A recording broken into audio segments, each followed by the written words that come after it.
Hello students, जय श्री कृष्णा। मैं कोमल सोनी, आपकी केमिस्ट्री टीचर। आपका स्वागत है मेरे यूट्यूब चैनल केमिस्ट्री बाय कोमल मैम में। सरफेस केमिस्ट्री के नेक्स्ट टॉपिक में हम पढ़ते हैं कोलाइडी तंत्र।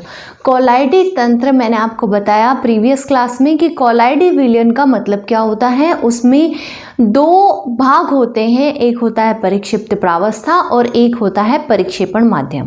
अब हम ये पढ़ेंगे कि कोलाइडी तंत्र जो है इनको कितने भागों में विभाजित किया जा सकता है और किस किस प्रकार से विभाजित किया जा सकता है। सबसे पहले इनको किन किन तरह से विभाजित किया जा सकता है, किस आधार पर विभाजित किया जा सकता है। पहला पार्ट आता है कोलाइडी कणों की आवेश के आधार पर, यानी कि कोलाइडी कण पर किस प्रकार का आवेश है, धनात्मक है या ऋणात्मक है।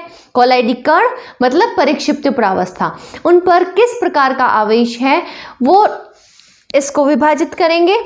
सेकंड इसमें आता है परिक्षिप्त प्रावस्था और परिक्षेपण माध्यम के मध्य किस प्रकार की बंधुता है, यानी कि जो कोलाइडी कण है और उसका माध्यम है उनके मध्य कितनी बंधुता है, वो द्रव स्नेही है या द्रव विरोधी है।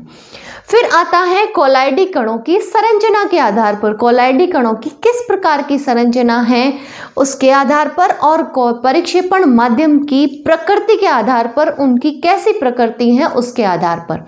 अब इसमें मैंने ये पूरा एक चार्ट बनाया है और इनमें इनके एग्जाम्पल्स भी लिख दिए हैं। और आपको कोई भी एग्जाम्पल को अलग से लिखने की जरूरत नहीं है, आपको एक ही पेपर में सारे एग्जाम्पल्स एक साथ ही मिल जाएंगे और आप इनको टैली करके यानी कि एक दूसरे से तुलना करके अगर याद करेंगे तो आपको आसानी से याद होगा। इसलिए मैंने ये सारे एक ही पेपर पर लिख दिए हैं। कुछ चीज़ें जैसे द्रव स्नेही और द्रव विरोधी कोलाइड, ये एक इम्पॉर्टेंट भाग है और थोड़ा सा बड़ा है तो इसको अपन अलग से पढ़ेंगे। और संगुणित कोलाइडी विलयन इसको भी अलग से पढ़ेंगे। मिसाइल का जो भाग आता है उसको भी अलग से पढ़ेंगे। अब यहाँ पर जो फर्स्ट पॉइंट है कोलाइडी कणों के आवेश के आधार पर, कोलाइडी कणों के आवेश के आधार पर दो तरह के कोलाइडी विलयन हो सकते हैं। एक तो जिनमें धनायन कोलाइडी कण हो और एक जिनमें ऋणायन कोलाइडी कण हो। धनायन कोलाइडी कण का मतलब है जो परिक्षिप्त प्रावस्था के कण है, यानी जो कोलाइडी कण है वो धनावेश युक्त होते हैं, वो धनायन होते हैं। हम मान लेते हैं एक पात्र है, इसमें जो मैंने ये डॉटेड ये दिखाया है ये है परिक्षेपण माध्यम और ये जो गोल में दिखाया है ये है कोलाइडी कण यानी परिक्षिप्त प्रावस्था। इसमें है कोलाइडी कण जो है वो धनावेश युक्त यदि होंगे तो वो धनावेश कोलाइडी कण कहलाते हैं। और इनके एग्जाम्पल्स होते हैं हीमोग्लोबिन, धातु हाइड्रोक्साइडों के कोलाइडी विलयन, धातु हाइड्रोक्साइड जैसे NaOH, MgOH होल ट्वाइस, इनके यदि कोलाइडी विलयन है वो। और आता है मेथिलीन ब्लू जो कि एक रंजक है। अब इनसे ये टैली करके अगर हम देखें, यहाँ पर हमने देखा धनायन कोलाइडी कण, धनावेशित कोलाइडी कण जो होते हैं वो। अब नेक्स्ट आता है ऋणावेशित कोलाइडी कण यानी ऋणायन कोलाइडी कण, यानी परिक्षिप्त प्रावस्था के कण यदि ऋणायत हो यानी ऋणात्मक हो तो होते हैं इस तरह के कोलाइडी कण होते हैं।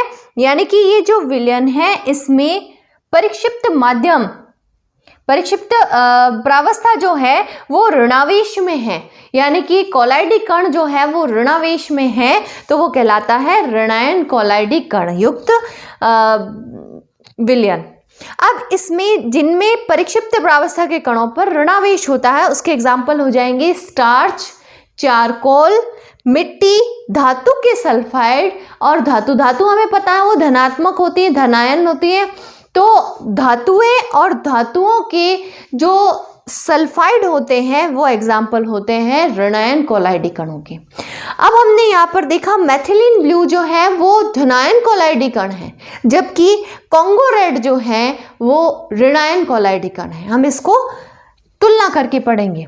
नेक्स्ट आता है परिक्षिप्त प्रावस्था और परिक्षेपण माध्यम के मध्य बंधुता के आधार पर ये दो प्रकार के होते हैं, द्रव स्नेही कोलाइडी कण और द्रव विरोधी कोलाइड। दो प्रकार के हैं, द्रव स्नेही, द्रव विरोधी। इसको हम विस्तार से नेक्स्ट क्लास में पढ़ेंगे। इसके एग्जाम्पल यहाँ पर लिख दिया है मैंने। इसके एग्जाम्पल हैं स्टार्च, गोंद और एल्ब्यूमिन। जबकि द्रव विरोधी के हैं, द्रव विरोधी ऐसे जो कि आसानी से जिनके कॉलाइडी विलयन नहीं बनाए जा सकते हैं, द्रव नहीं आसानी से कॉलाइडी विलयन बन सकते हैं। जैसे स्टार्च को, गोंद को हम अगर पानी में घोलेंगे तो कॉलाइडी विलयन बन जाएगा, एल्बुमिन। तो ये सारे द्रव स्नेही होते हैं। द्रव विरोधी वो जो आसानी से कॉलाइडी विलयन नहीं बनाए जा सकते हैं, जैसे कि धातुएं, धातुओं को हम पानी में नहीं घोल सकते हैं, उनको घोलने के लिए कोई अलग टेक्निक यूज में लेनी पड़ती है।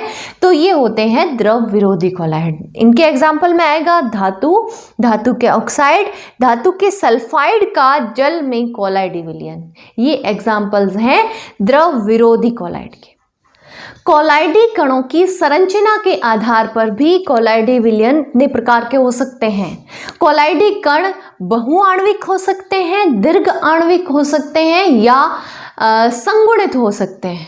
बहुआण्विक का मतलब है कि ऐसे कॉलाइडी कण जिनका आकार 1 nm से छोटा होता है। हमने प्रीवियस क्लासेस में पढ़ा था कि कॉलाइडी कणों का आकार 1 nm से 100 nm के बीच में होता है, तो वो कॉलाइडी विलयन बनाते हैं। लेकिन यहाँ पर कॉलाइडी कण, ये जो कॉलाइडी कण है इनका आकार 1 nm से छोटा होता है, यानी इसका मतलब ये कॉलाइडी विलयन नहीं बनने चाहिए। लेकिन ये जब आपस में जुड़ जाते हैं, बहुआण्विक हो जाते हैं, तो ये मिलकर के बड़े आकार का बनाते हैं और ये कॉलाइडी विलयन बनाते हैं। तो ये बहुआण्विक यानी कि छोटे छोटे कण आपस में जुड़ करके कॉलाइडी कण बनाते हैं। इनके एग्जाम्पल में आता है गोल्ड सॉल, सिल्वर सॉल और एल्बुमिन। नेक्स्ट इसमें आता है दीर्घ आणविक। इनके आकार, इनके अणुओं का आकार बड़ा होता है, यानी कि लगभग 100 nm से थोड़ा सा छोटा। इनका आकार बड़ा होने के कारण ये स्थायी होते हैं और ये प्राकृतिक रूप से प्राप्त किए जाते हैं। हमें इसमें 3 पॉइंट याद रखने हैं। एक तो है कि इनके अणुओं का आकार बड़ा होता है, सेकंड पॉइंट ये स्थायी होते हैं, और थर्ड पॉइंट इसको प्राकृतिक रूप से प्राप्त किया जाता है। इसके एग्जाम्पल होते हैं स्टार्च, सेलुलोज, प्रोटीन, एंजाइम। ये सारे प्राकृतिक रूप से प्राप्त होने वाले हैं। Starch, cellulose, protein, enzyme, polythene और नायलॉन, इनको ये प्राप्त तो हमें प्राकृतिक रूप से होते हैं, लेकिन इनमें ट्रांसफॉर्म करके इनको प्राप्त किए जाते हैं। तो ये सभी होते हैं दीर्घ आणविक कॉलाइडी कण। नेक्स्ट इसमें आता है संगुणित या मिसेल। मिसेल जो होता है ये हमने पहले की क्लासेस में भी पढ़ चुके हैं हम इसको, तो इसको ये थोड़ा सा बड़ा टॉपिक है इसलिए हम इसको अलग से पढ़ेंगे। हम केवल यहाँ पर इसका एग्जाम्पल है पढ़ लेते हैं। इसका एग्जाम्पल है साबुन और अपमार्जक, ये मिसेल बनाते हैं। अब लास्ट जो जिसके आधार पर कॉलाइडी कणों का वर्गीकरण किया गया है वो है परिक्षेपण माध्यम की प्रकृति के आधार पर। परिक्षेपण माध्यम कैसा है उसके आधार पर भी कॉलाइडी विलयन का वर्गीकरण किया गया है। परिक्षेपण माध्यम हाइड्रोसॉल, इसके कुछ वर्गीकरण, ये 5 पॉइंट लिखे हैं मैंने, और भी हो सकते हैं लेकिन कुछ इंपॉर्टेंट पॉइंट यहाँ पर लिखे गए हैं। हाइड्रोसॉल, एरोसॉल, एल्कोसॉल, बेंजोसॉल, इथेरोसॉल। इनके नाम से ही पता चल रहा है कि इनका परिक्षेपण माध्यम क्या होगा।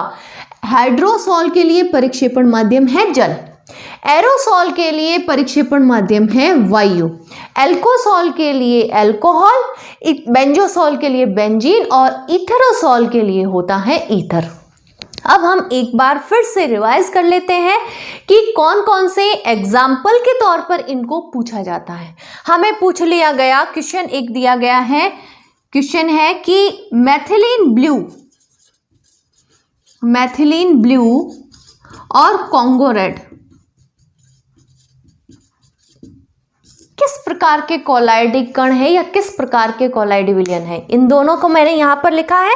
मैथिलीन ब्लू में कॉलाइडी कण होते हैं धनायन कॉलाइडी कण, जबकि कॉन्गो रेड के होते हैं ऋणायन कॉलाइडी कण। तो इस प्रकार से क्वेश्चन पूछा जा सकता है, या फिर पूछा जा सकता है द्रव विरोधी कॉलाइड के एग्जाम्पल दीजिए, या द्रव विरोधी कॉलाइड के इनमें से कौन कौन से एग्जाम्पल हैं इनमें आपको दे दिए जाए। स्टार्च, गोंद, धातु, धातु के ऑक्साइड, इनमें से कौन से द्रव विरोधी के एग्जाम्पल हैं। तो द्रव विरोधी के एग्जाम्पल होंगे धातु और धातु के ऑक्साइड। तो इस तरह से आपके एग्जाम में क्वेश्चन पूछे जा सकते हैं।